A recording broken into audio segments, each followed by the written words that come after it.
Hello, everybody, and welcome to Forever Sports. And some very big news. Warren Gatland is apparently set to depart as Wales coach midway through the Six Nations. That defeat against Italy over the weekend, the potential final nail in the coffin. Things have to change at the end of the day. I mean, since coming back into his Wales tenure, he's not won a game, and it's just untenable, really. And unfortunately, I don't think this is an overnight fix for Wales, but they need to be bold and make the call. I don't think that he was necessarily the right person to come back, given where they are, and results just haven't come. And I think it's difficult because you look at some of the teams that they've played, and you don't expect them to have beaten a lot of them.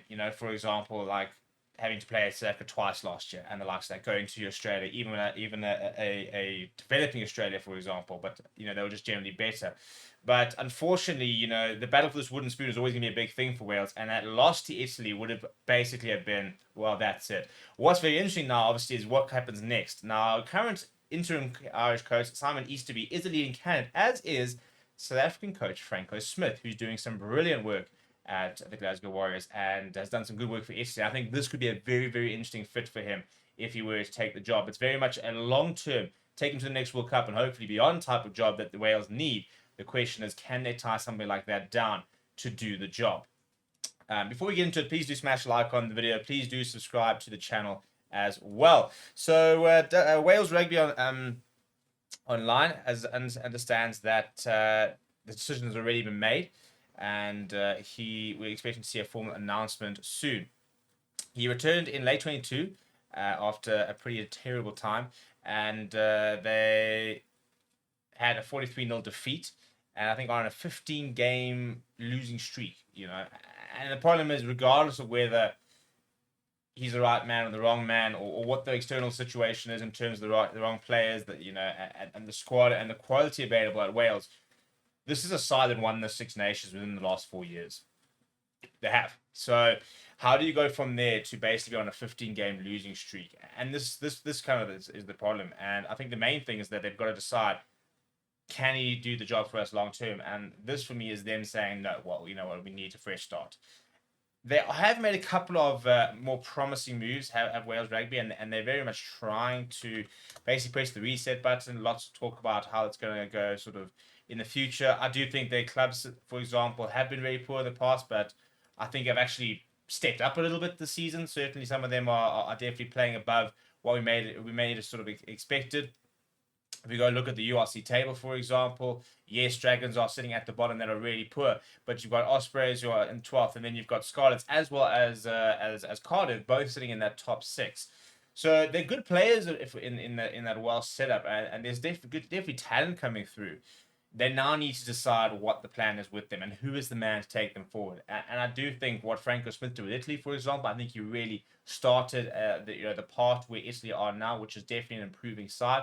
I think that he fits the bill. And then obviously what Simon Easterby's been doing with Ireland over the past few years, not just obviously his last couple of weeks as interim Irish coach, would make him a very attractive option as well. So those are currently the sort of the leading candidates. Interesting to see where they go.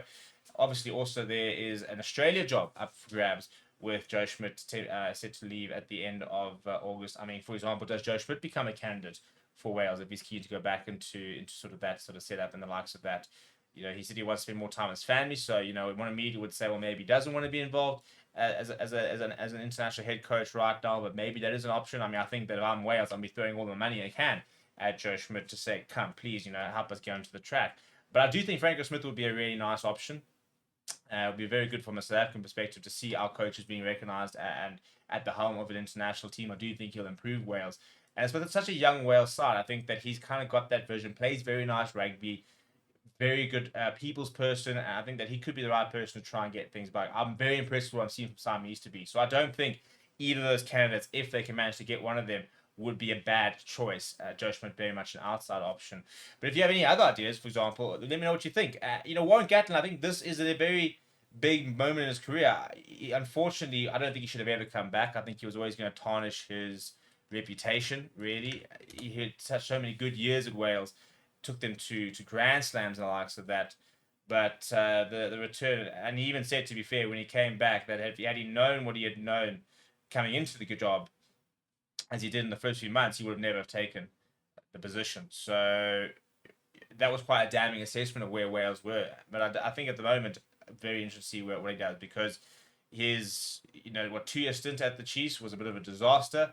Obviously, before that, he had the British Irish Lions, and I mean, he was at Wales for 12 years, and that was a really good 12 years, and I think really tarnished really his time at Wales by coming back. So where to now is the question. Obviously, probably going to be back into sort of Super Rugby and one of those sort of systems, maybe a club job in Europe.